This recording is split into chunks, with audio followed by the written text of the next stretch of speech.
Ada berapa itu Pak Kabid titik kemacetan? Jadi untuk yang titik Pak Kabid selama 3 tahun ini pahami, Palembang ini ada 18 kecamatan, 107 kelurahan, ada banyak jalan protokol.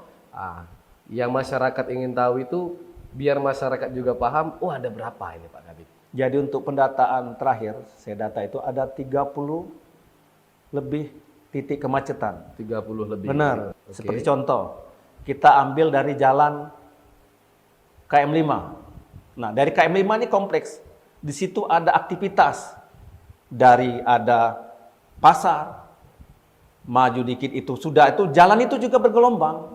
Itu kan menyebabkan kecepatan dari angkutan itu kan memperlambat. Dan juga situ ada sekolah, Bung Enho ya.